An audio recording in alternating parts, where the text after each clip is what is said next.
ये 13 दोष ऐसे हैं जिसके जीवन में होंगे तो उसको कभी शांति, कभी सुख, कभी ऐश्वर्य ये टिकेगा नहीं और दुर्गति निश्चित हो जाएगी। बहुत ध्यान से सुने। एक श्लोक में 6 दोष और दूसरे श्लोक में 7 दोष। उपासक को कभी इन दोषों को अपने अंदर टिकने नहीं देना चाहिए।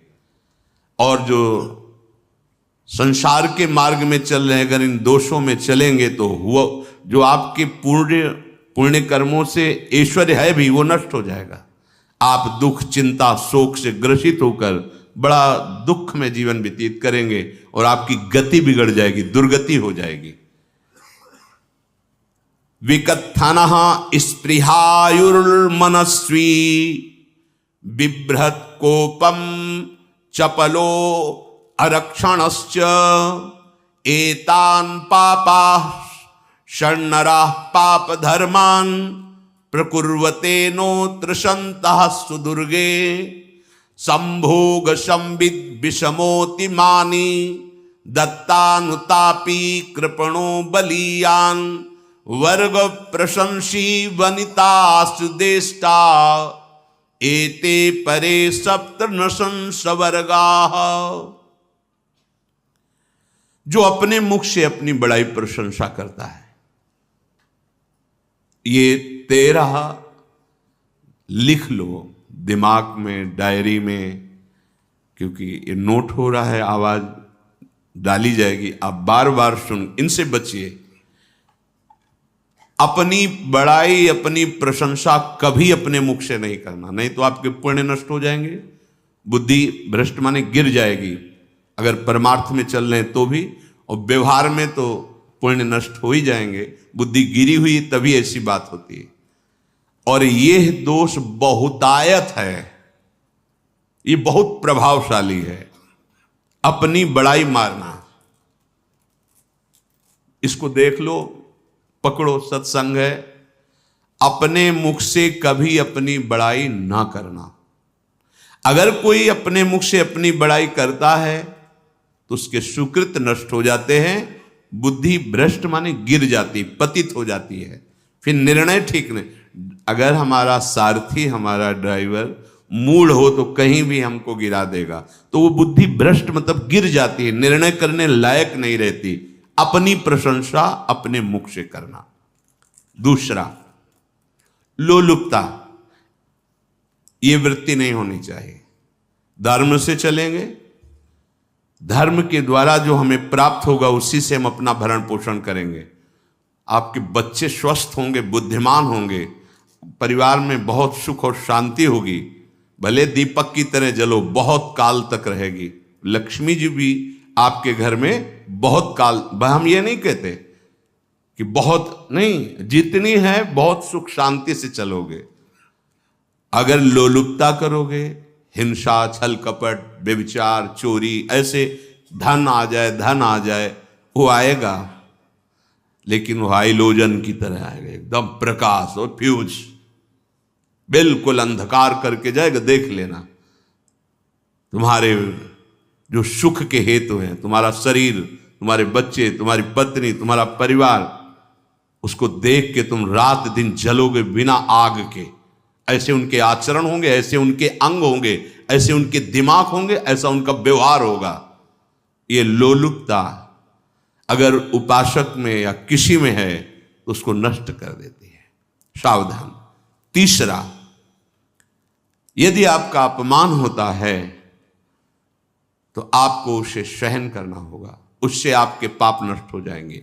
जो तनिक सा भी अपमान होने पर बहुत क्रोध करके दूसरे का अपकार करने लगता है, ये आपका पतन करा देगा, ये आपको फंसा देगा, हृदय जलेगा, अर्थव्यवस्था नष्ट होगी, पूरा परिवार दुखी होगा। जरा सा अपमान की संभावना में आप किसी से भी भिड़ गए, किसी से भी, वो ये प्रवृत्ति आपका पतन कर देगी। उपासक में तो अपमान सहना अमृत है, नीचापमानम सुधा, पर व्यवहार में भी ज्यादा उत्तेजित मत होइएगा। ये तो कुछ मिनट की बात है, अगर आपने उसे मारा पीटा, रिपोर्ट हुई कानून की, ओ फंसते चले जाओगे, अर्थ जाएगा, समय जाएगा, चिंतन जाएगा, बहुत तरह से हानि हो जाएगी। अगर आप सह गए तो आपका सहना उसके लिए आग बन जाएगा। उमा क्षमा साप होते भारी, तुम्हें दंड देने की जरूरत नहीं, उसका एक कर्म ही उसे दंड दे देगा। आप शांत हो जाइए, आप सत्संगी हैं, आप शांत रहिए। चौथा, निरंतर क्रोध और उसका चिंतन। बैठे बैठे बस द्वेषियों का चिंतन ही हो रहा है, अंदर क्रोध का चिंतन और द्वेषियों का चिंतन ही हो रहा है। द्वेष भरी बातें, द्वेष भरे क्रियाएं, उन्हीं का चिंतन करके जलते रहना क्रोध से। उपासक को तो क्रोध करना ही नहीं चाहिए, बहुत शांत। ठीक है, अभ्यास में कभी क्रोध हो सकता है, उसको फिर समन करो, अंदर से प्रायश्चित जैसा कि अब गलती हुई, आगे नहीं करेंगे। और व्यवहार में भी क्रोध को आप पीना सीखें। अगर बार बार आपका क्रोध प्रकट होता ही रहेगा, आपका स्वभाव बिगड़ जाएगा, आपके पुण्य नष्ट हो जाएंगे और आपका जीवन नष्ट हो जाएगा। देने वाला उतना दे देगा आपको, आनंदित रहो। पैसा खर्चा, सब पूरे जीवन का विध्वंस मचा दिया क्रोध ने। कहीं भी आप देखो, किसी से क्रोध करके देखो, फिर देखो तुम्हारा भजन चल रहा है, तुम्हारी वो आनंद वृत्ति है नहीं, जलोगे और वो जलन और गुस्सा दिलाएगी और वो बैठे बैठे जलोगे नहीं। ये क्रोध जो है, ये चाहे व्यवहार में हो चाहे परमार्थ में, दोनों की हानि करने वाला है। और आश्रित जनों की रक्षा ना करना। अगर कोई भाग कर आपके पास आ गया है, कोई पशु पक्षी या कोई मनुष्य, आपको चाहिए कि अब चाहे हमारे पहले प्राण जाएं, उसकी रक्षा करेंगे। सीवी जैसे तो कोई बिरले ही होते हैं, पर इतना जरूर ध्यान रहे, जैसे कोई पशु पक्षी किसी भय से आपके सीमा के अंतर्गत आ गया है, अब उसकी रक्षा करनी है आपको। अगर आप स्वयं मार देते हैं या मरवा देते हैं, या आपके सुकृत नष्ट कर देगा, या आपकी दुर्गति का कारण बन जाएगा।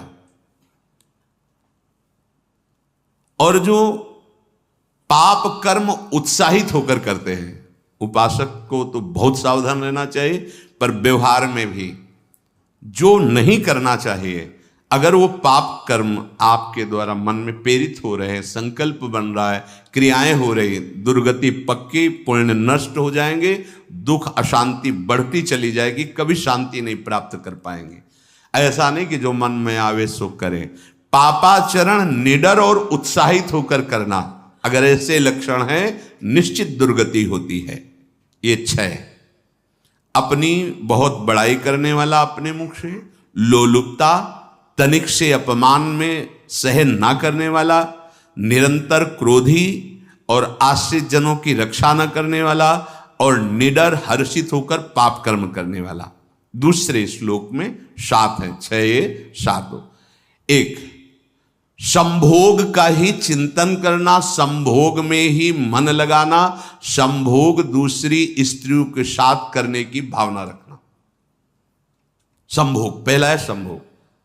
रात दिन बैठे बैठे बस यही चिंतन करना, गंदी बातों का, गंदी बातें देखना, गंदी बातें सुनना, गंदी बातों का चिंतन करना। फिर अन्य माताओं बहनों के प्रति काम दृष्टि से देखना, कोई आ जा रही है तो दृष्टि से, काम भाव से देखना, भोग बुद्धि से देखना, निश्चित पुण्यनाश दुर्गति। बड़े बड़े उदाहरण इतिहास में हैं जिन्होंने ऐसा दृश्य नेत्रों से देखने की चेष्टा की, मन में संकल्प किया भोगने का, नष्ट हो गए, चाहे वो कितने बड़े प्रतापी हों। ये दुर्योधन कोई साधारण थोड़ी है, भगवान व्यास देव जी के द्वारा ही तो लो, भगवान व्यास देव जी ही इसकी उत्पत्ति का कारण है। आप देखो, इतने महान पुलस्त जी ही उत्पत्ति का कारण है रावण की। बस यही ऐसे दोष हैं जिनके कारण जीव नष्ट हो जाता है। ठीक है, धर्मयुक्त काम भगवान ने आदेश किया है, आपका पाणिक ग्रहण संस्कार हो गया है, संतानोत्पत्ति की भावना से कुछ पवित्र तिथियों का त्याग करते हुए चर्चा में हुई है। एक नियम है, एक आदेश है शास्त्र का। आप बहुत काम प्रवृत्ति वाले हैं तो प्रत्येक मास में जब माताएं बहनें पवित्र हो जाती मासिक धर्म से, तो जिनका पाणी ग्रहण आपने किया, जो पत्नी स्वरूप है, वो ठीक है। वहां भी बार बार के लिए व्यभिचार प्रवृत्ति के लिए शास्त्र आदेश नहीं करता, संयम पूर्वक, और उसका चिंतन नहीं करना। पाणी ग्रहण संस्कार है, घर में विराजमान है, एक संयम एक नियम के अनुसार उसका चिंतन तो फिर भ्रष्ट कर देगा। चिंतन प्रभु का करना है, चिंतन प्रभु की सेवा जो आपके कर्तव्य, इसके चिंतन से बचो। घातक है, बहुत बड़ा जहर है। अगर विषय चिंतन होने लगा तो मरोगे, जिंदा जलोगे, दुर्गति भी होगी। ये अंदर की जो आग है ना, कामाग्नि, ये इतनी बढ़ती चली जाएगी, तुम्हारे होश खराब हो जाएंगे कि मुझे क्या करना चाहिए, क्या नहीं करना चाहिए। कोवा मदांधो मदनातुरोमा, अंधा हो जाएगा, नहीं दिखाई देगा अनुजा तनुजा क्या है कौन है, कुछ नहीं, भ्रष्ट बुद्धि। संभोग का चिंतन नहीं। धर्मयुक्त काम आदेश है शास्त्र में। यदि आप प्रवृत्ति मार्ग में हैं तो अपनी पत्नी को जो पाणी ग्रहण स्वीकार किया है, वहां भी पवित्र तिथियों का त्याग करते हुए, एकादशी है, रामनवमी है, नव दुर्गा है, जन्माष्टमी है, राधाष्टमी, जो पवित्र तिथियों का त्याग करते हुए, और ऐसे जो मर्यादाएं हैं उसके अनुसार, और कहीं पराई स्त्री के साथ संभोग की बात निश्चित दुर्गति पक्की है। ऐसे ही माताओं के लिए है, स्त्री शरीर के लिए है। यदि वो ऐसी गलत चेष्टा, तो पतिवंचक परपति रति करही, रौ नरक कल्पसत परही। ये भोग चिंतन से बचने की चेष्टा कीजिए तो क्रिया से अपने आप बच जाएंगे। क्रिया के पहले चिंतन होता है, चिंतन से ही क्रिया का आवेश आता है। चिंतन संभालिए, इसी से भगवत प्राप्ति होती है, चिंतन से, और इसी से दुर्गति भी होती है। अनन्यश्चिन्तयन्तु माम, भगवान चिंतन करें, मेरा करो, कर्तव्य कर्म मेरे को समर्पित करो।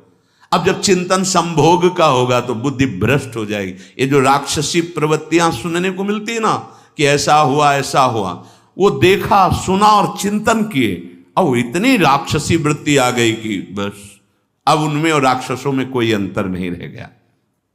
दूसरा, विषमता रखने वाला,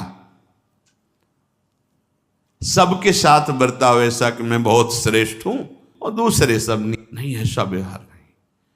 सब भगवत स्वरूप हैं, समान व्यवहार।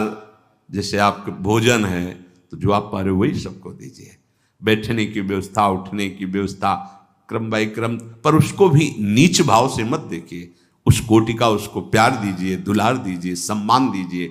इतनी विषमता न फैलाते रहें अपने जीवन में कि आप सबके निंदा के पात्र बन जाए।